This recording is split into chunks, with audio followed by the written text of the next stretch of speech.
Okay, so now you guys will probably get a nice warning. So I would just like to introduce Taylor from Mindy's Bucket List. There's the face behind the dogs.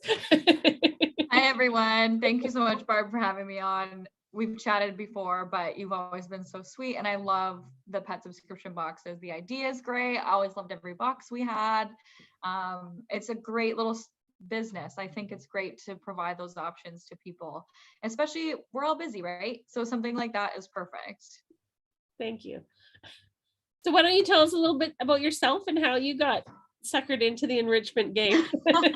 Honestly, I was suckered into it. So for those of you who don't know who I am, my name is Taylor. I'm the semi-invisible face behind the Mindy's Bucket List platforms. I tend to show my face more now. But originally we started our account just like a normal everyday person might. We rescued Bindi first, and I wanted the rescue to be able to keep tabs on her and see how she was doing. And what started off as an initial Kong plating photo, which if you follow us, you'll know exactly what that is. And that like took off. It started off as a joke because I love doing charcuterie and stuff for my human friends. And then I posted one like for the dog as like for Bindi as a joke. But like I said, it just blew up. And after that, we started doing different recipes and stuff. I started getting more involved in the enrichment community, and I started honestly just reading everything I could. I just found it so fascinating. And I also work as an admin in the Canine Enrichment group on Facebook as well. So I've got to learn a ton of things from the admin, the trainers, and behaviorists in there, which has been like a great pleasure for me. And when we adopted Rosie as well, it kind of came full circle because it showed me how you always know that dogs are different and they always like different enrichment things. But when you have two polar opposite dogs in your home, it's very, very apparent. So I soon had to find all these different ways to make it work in my own home. And I loved sharing it with you guys. Sharing it brought a lot of awareness to the topic. And now I'm seeing all these different enrichment accounts pop up, which I love seeing. I love seeing what everyone does when they tag me and stuff, or they send videos my way. We've been doing some multi-species enrichment features lately as well on my stories, which we've all been loving those, myself included. I love seeing what people come up with. But yeah, so here we are. Who knew it would grow into what it has now? But it's been super, super fun. Not something I expected, but I have such a passion for it now. And I can't wait to see where it takes us next, because there's always something new every day.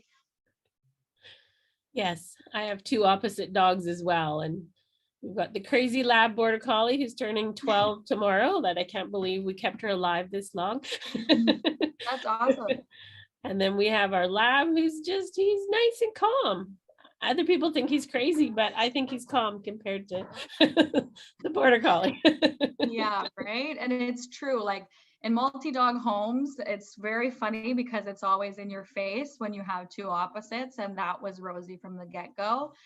Bindi, we always like to joke, was like a little old woman in a dog's body. Like she wasn't crazy. Like, of course, she loved to play and everything, but she's very motivated in a way that she wants to please you. Like she loves people. She loves being around her people. Pardon me. And Rosie is just like a spitfire, totally nuts. So her enrichment and Bindi's ideas of enrichment are completely different. Well, my two both enjoy food and sniffing the most, I think. Oh yeah, like of course. The OGs, the sniffing and the foraging stuff is just some of our dogs' absolute favorites. Yes. So what do you guys have on the go for Christmas enrichment? So around Christmas time, I like to do, because my house is often so full of like wrapping stuff, right? Like we all have the little bits and bobs of wrapping, boxes from like your deliveries, right? We're all ordering gifts and such, especially in this new age. You get so many things delivered to your door. So I find that I have so many boxes and stuff that I want to use them because my dogs love them.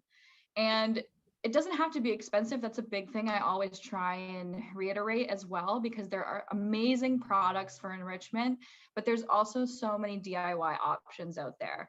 So I recently was actually making, and I'm going to be sharing them hopefully this week. It's just been so crazy, but doggy Christmas crackers. And they're so easy to make, like so beyond easy. So all of you here kind of have a sneak peek because nobody has seen or heard it on our page yet.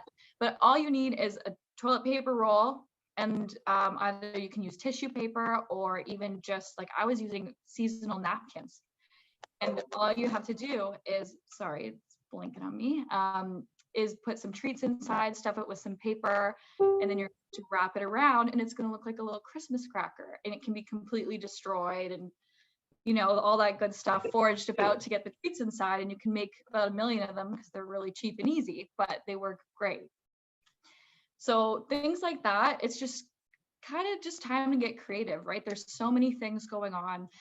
Also, lots of people do Christmas baking. I wish I was a baker. I'm really not, but I love seeing what people do with enrichment baking and making these like dog-safe gingerbread houses. Amazing. Wow. Other things you can do is like the advent calendars. I talked about that on our page recently on the 1st of December, because you can, even though it's like halfway through now, you make your own rules. You can totally do it now. That's totally fine. But there's lots of other things you can do out there. There's just, the sky's the limit. You just have to use your creativity. And if you don't have any, I'm always happy to answer any messages. If you're like, I have this, this, and this, I don't know what to use. Can I do something with this? And I'm happy to help in that way. Cool. So much going on. Yeah. I think our biggest thing was when Toby was a puppy, we trained her to showed her how to open presents, and people come over and she's like a freaking 2-year-old still at Christmas. She's like grabbing presents from people and ripping, and you don't have to let your dog do that, but yeah, like honestly, it's so funny because that's one of my dog's favorite things is we have like the snuffle presents, and I'll usually put like a couple toys in there, and then I'll just like literally wrap it like a present. And it's just the morning last year when we moved into our new house, it was as if we had 2-year-old children, because there was just wrapping and boxes everywhere, but they were so happy and so exhausted after too. Like they napped all afternoon from the chaos. But it's a great opportunity to upcycle and reuse, right? Because often these things just get completely thrown out after Christmas Day. And it's just nice to know that they're being loved a second time around, which I think is a really nice option too. Yeah. I'll post the picture of Toby from a couple Christmases ago when she was recovering from surgery, and she's in her X-Pen and she got all her presents, and it's just destroyed in there. Right? It's like when I die, I want to come back as like a dog in a happy household. Yeah. Because that sounds great. Yeah, just I'll sit in my cage and feed me and bring me presents. Yeah, exactly, right? And it's another thing I like to often talk about is it doesn't have to be like crazy and elaborate. I know you and I were just talking about that for everyone logged on, but sometimes on social media we post these crazy elaborate enrichment things, like whether it be an enrichment stuffing item or maybe it's a DIY puzzle of some sort, but it really doesn't have to be that intricate or crazy. Simple enrichment is often just as enjoyable, if not more, for many dogs. I think people get really caught up in the time aspect of it, right? So they think what's going to last the longest, what's going to tie my dog up the longest while I'm on this meeting, and we've all been there, but it doesn't really have to be long and elaborate for it to be efficient. So that's when the little nice like the Christmas crackers I was talking about, those will take 2 seconds for the dogs to get in, but will they love every minute of it? Yeah. Will I have to clean up 1 million pieces of paper? Yeah, but that's what I'm here for basically at this time. So it's just a matter of what you find works for your dog and just going from there. So what about when guests come? Do you have any specific things you do with your dogs, or are they calm?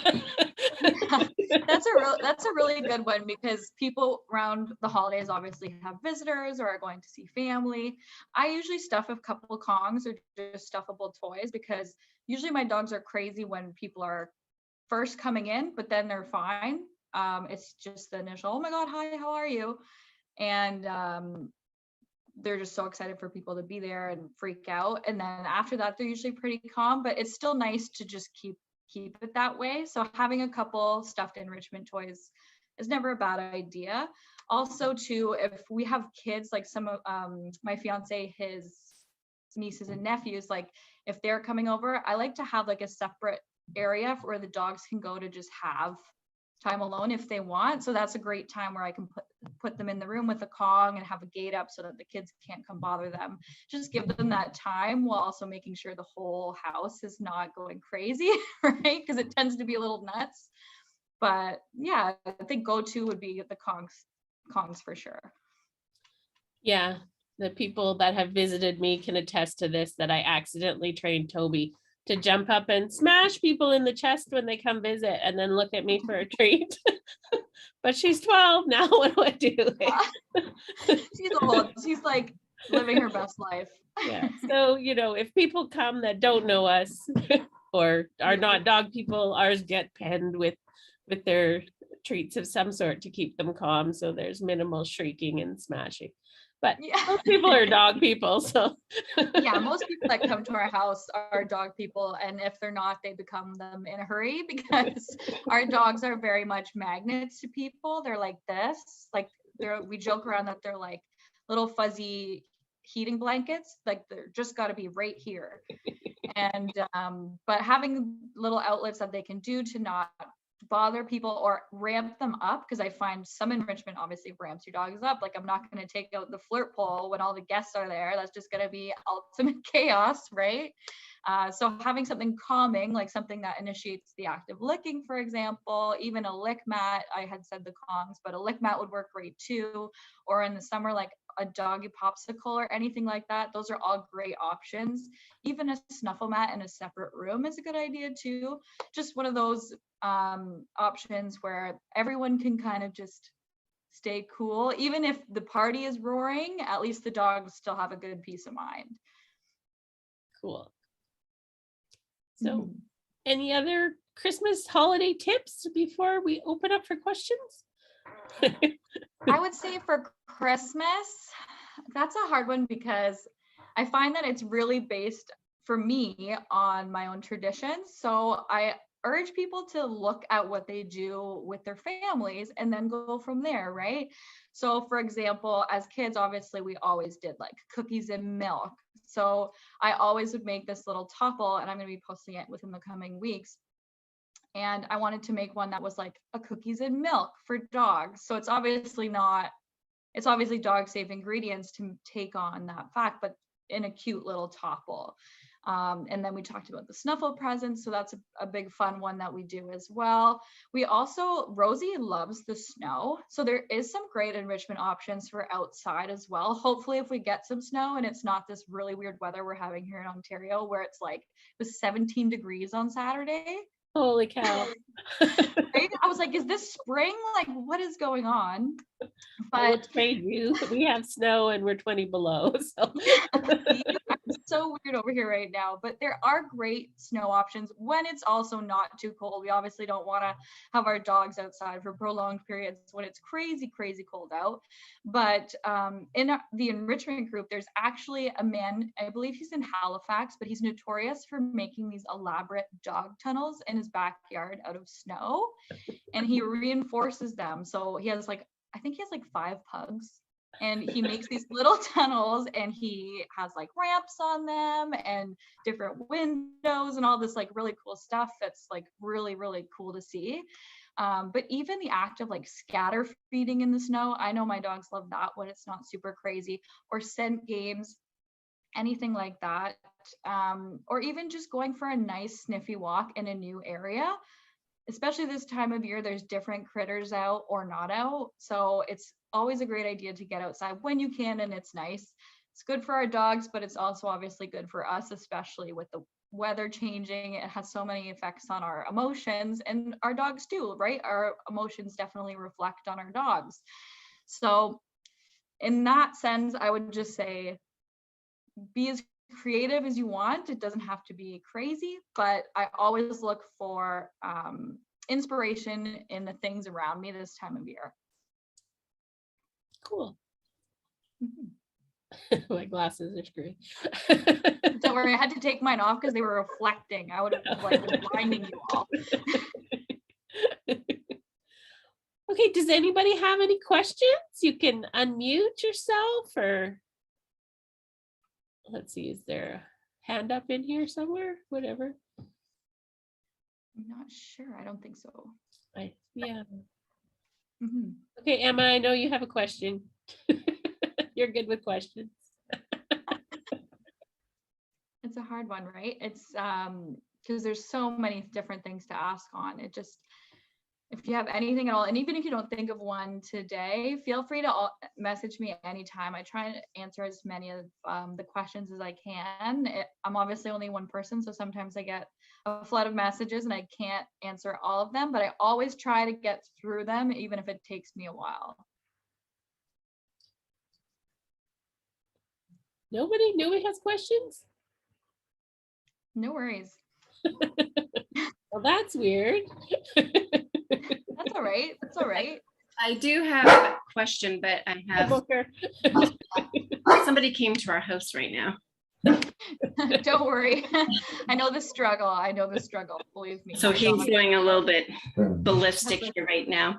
But so that obviously is one of my bigger things, is someone comes to the door and my dog goes, "Eat crap." Don't worry, mine too. So I think like so for him, like he I don't know. Now I don't know what my question is because he's so crazy right now.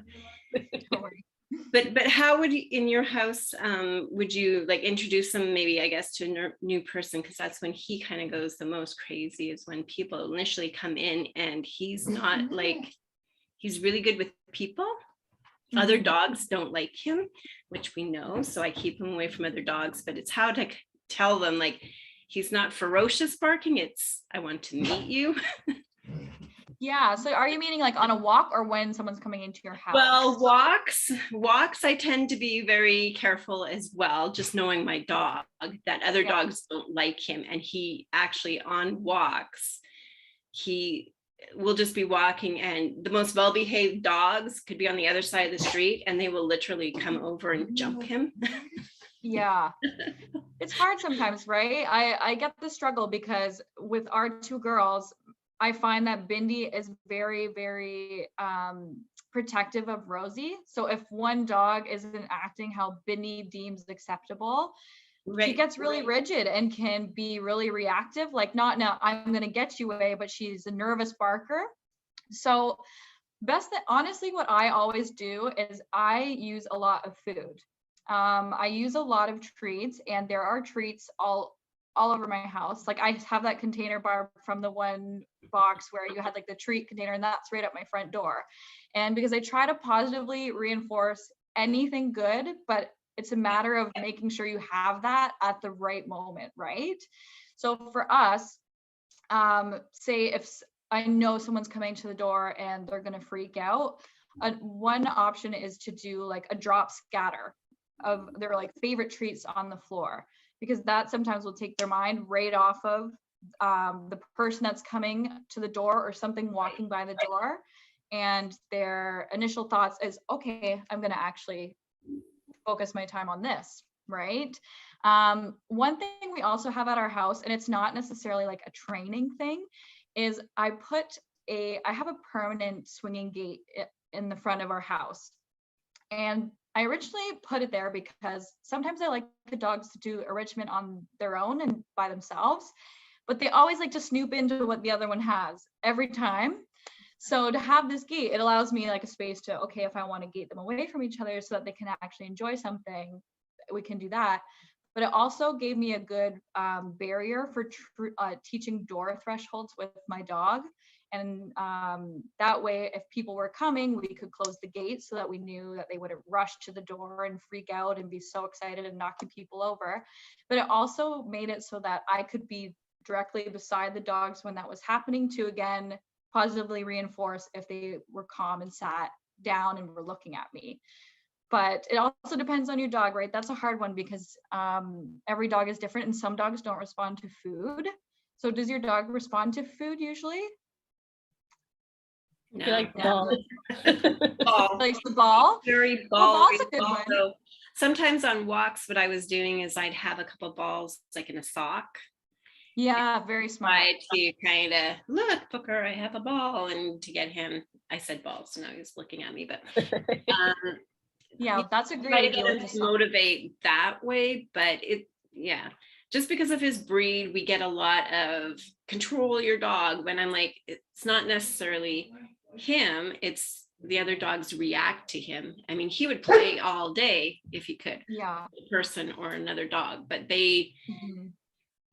Even dogs, they get that, oh my God, there's big dogs coming at me, and they get into that fight or flight response usually. Yeah, and that's definitely a hard one too, right? Because it's hard because we can't control the dogs around us, and it makes it really, really hard in those instances. The ball and the sock idea is really, really great, but that's a really hard one. That would be one I would definitely contact a trainer on to talk more of. There's some great ones that will do online consults as well, because there's a million options out there, but when you can talk about it more one-on-one with a certified trainer, they'll be able to help you in so many ways. And I always recommend them because they made such a difference with our dog Bindi. Like getting her trained was amazing, and I learned so much as well. But it's so true, it's so different with every dog. So every dog and every kind of breed, I think that you kind of get control your German Shepherd. I'm like, it's not actually him. You might have the most well-behaved dog in the world, and your dog will still want to jump my dog. Yeah, it's hard, right? It's definitely, and people judge breeds too, right? And that makes it hard as well. And then I totally know what you mean. It can be a struggle there. Yeah. And I find actually more like, I actually get the enrichment boxes for my cats. So they're actually the ones, like Booker's pretty easy to distract and keep his mind going, but it's the cats that I have two cats that are like your dogs. They're total opposite. One's a people person, loves everybody, and the other one, her name is Miss Naughty, and she's an a-hole. And well, and it's great that you brought up the cats too, because I think people often get this idea that cats don't need enrichment, and I don't know why they have that idea. I don't know why. It's one of those things where people, they treat cats differently than dogs. And I think you'll know exactly what I mean. Like some people, it's just two different playing fields, but there are so many things you can do for your cats as well, just like you can do for your dogs. And some things people are already doing and don't even realize it's enrichment, just as much as people who give their dogs a Kong might not realize that it's enrichment, right? So I love that you're getting them for your cats. That's awesome. Maybe it's because cats party all night while we're sleeping, so people don't notice. That too, right? And then, so there's a question here too from Cassandra. So it says, my dog gets bored during the day. Are there non-food things you use to keep them occupied? He's very food focused, so food always works, but obviously I want to be mindful of overfeeding. So that's a great question. It's a hard one to answer because with enrichment, no matter what you give, there is inherent risk, right? So very much depends on your dog. It's hard for myself, as well as when we're in the canine enrichment group, to recommend things that you can give your dog without risk completely alone. That being said, it's also based on your dog individually. So I would give my dog still a stuffed Kong. There is still technically a risk to that, but I've never had a problem with that, whereas one dog might chew through a Kong in like 4 minutes, right? So things I generally leave my dogs are maybe a stuffed Kong, a Java Wood Gorilla Chew. We love these. They're awesome. They're made out of Java wood, and they can be chewed on, but they kind of turn into sawdust. So they're not like a splintering risk. And my dogs absolutely love them. We've had the ones we have now for 2 years. They've lasted really, really, really well.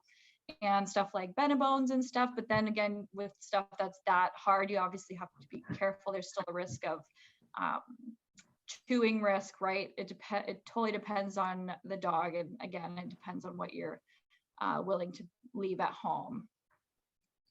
And when you work from home, so if you're in the same room with him, there's so many different things that you can use. It just depends what you're looking for again. So we talk a lot about food enrichment, but actually Barb and I were talking before this started on things like auditory enrichment, which isn't something people think about a lot, but it's scientifically been shown to really, really improve your dog's mood, which is super interesting to me. So even the act of when you leave your house, or say you're working in the room and you want to play some like calming music and you want to like set the tone, right? You're like, I have a meeting soon, like let's just simmer it down.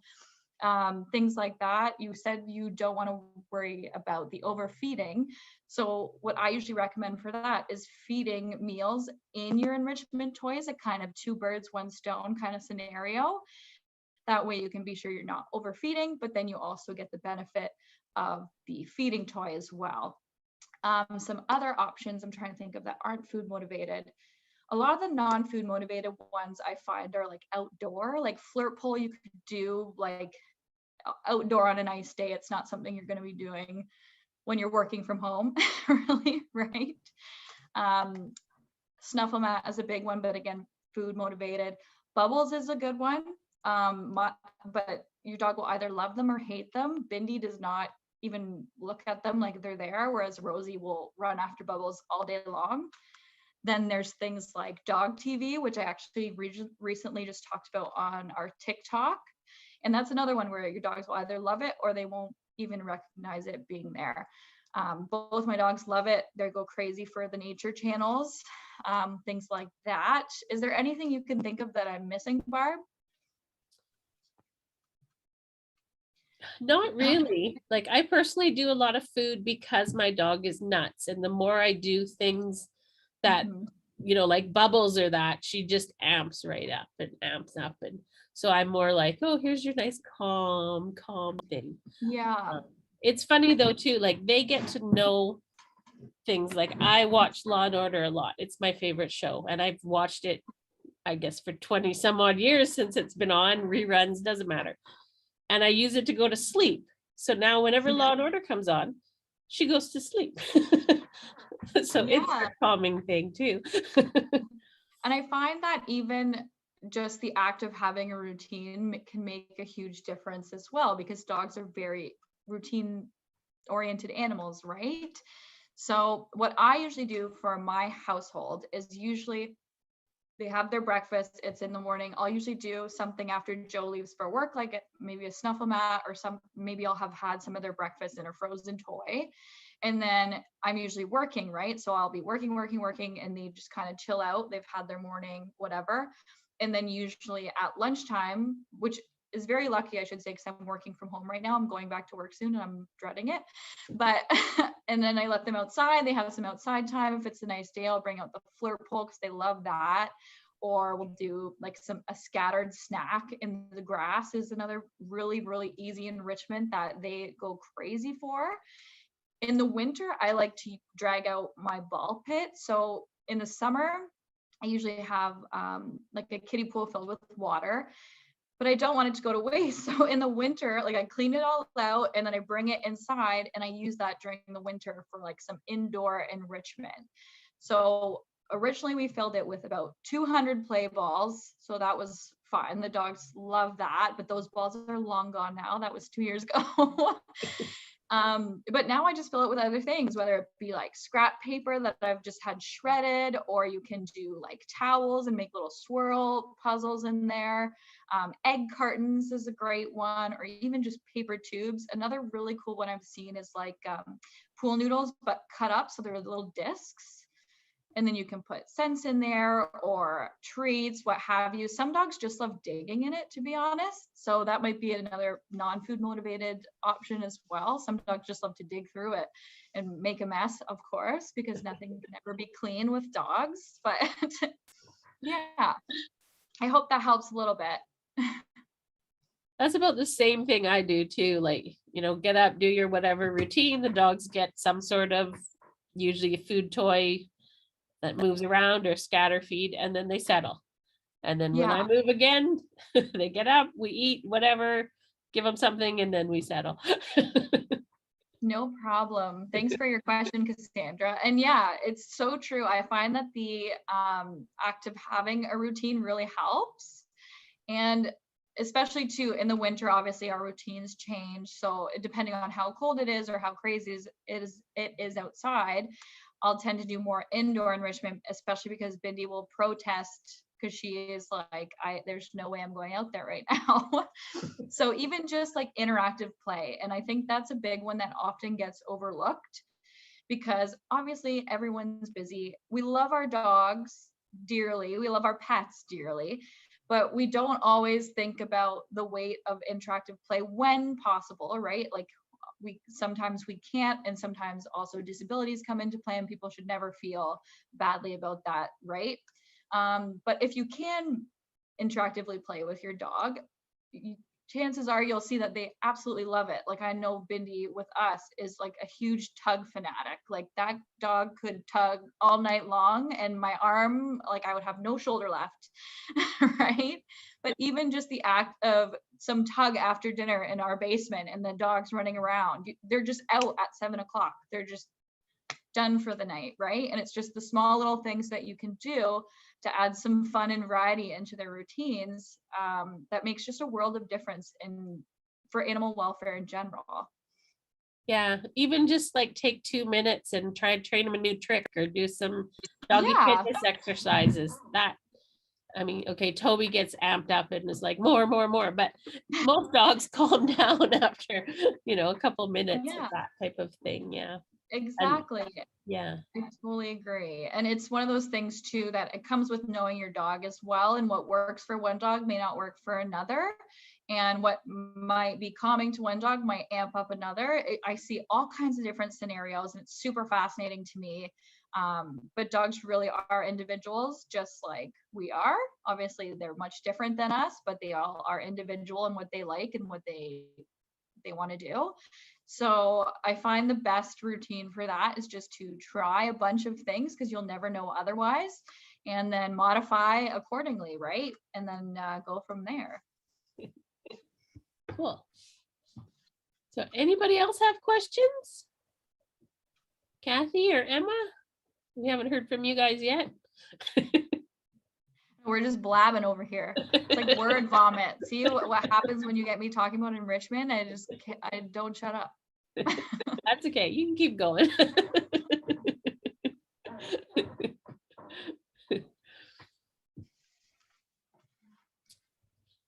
Trying to think if I have any questions. Yeah, by all means. And no worries if not, I know. No pressure. I don't have any questions because my dog is just turned 16, so. Oh, seniors are the best, right? And yeah, senior enrichment too. Like I think that's a big one. People often don't talk about as much, even though it's great for them. For example, like obviously we're not going to be doing crazy strenuous things we would do with our dogs when they're puppies, right? But it's just as important. And there's actually some really, really cool studies out there that talk about enrichment and the links to cognitive behavior in senior dogs, which is super cool. So definitely a cool topic there.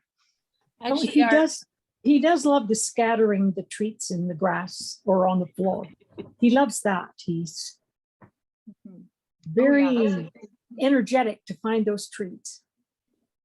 And it's funny, right? Like when you find the right thing for a senior dog as well, you can kind of see the puppy in them again. Like obviously they're not moving as quick or like it's not at the same level, but you see the little light come back, right? So it's definitely, I love seeing senior dogs with Enrichment. My parents have a very elderly senior rescue who's blind, has no teeth, and she's still kicking. But an example of it would be she was not eating, like she just would not eat.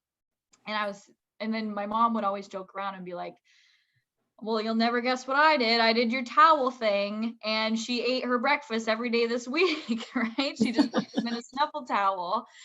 And just little things like that, like changing their routines in a way that's still attainable, not too hard, and obviously offering help and changing when things are necessary. But I think that was a light bulb moment for them because they also had a senior dog too, right? So they're not doing anything crazy.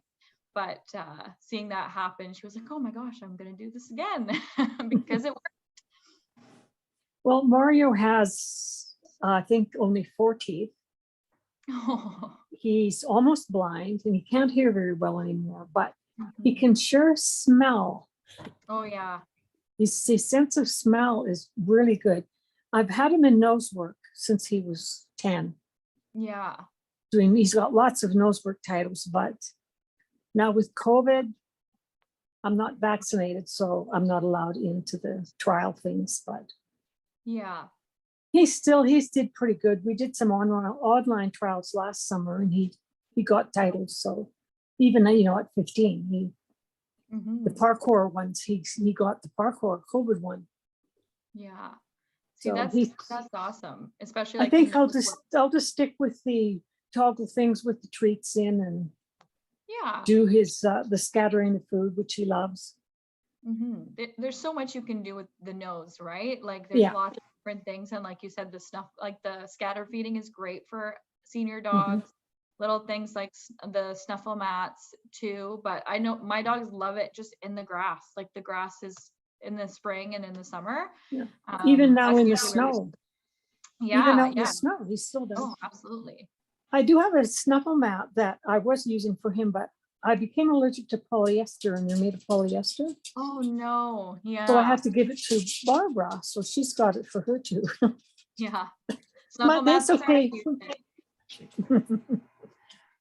So that's awesome. I will say too, our January guest is going to be Erin from Enrichment Labs, and she's also a KPA dog trainer, and she's going to be talking about senior enrichment. Oh, that's awesome. That'll be a really good one. It's one that's often overlooked, right? But it's so important. And I think even just how society as a whole treats like our elderly people, we kind of tend to treat our elderly dogs like that too, right? We're like, oh, they're fine. They're just old. They sit there. But there's so many little tweaks, like we said, that you can do that just makes a world of difference. Just offering those outlets. And if they want to do them, if they don't, that's okay too. Okay, Emma, one last chance. You're the last one that hasn't asked a question. Putting you on the spot here.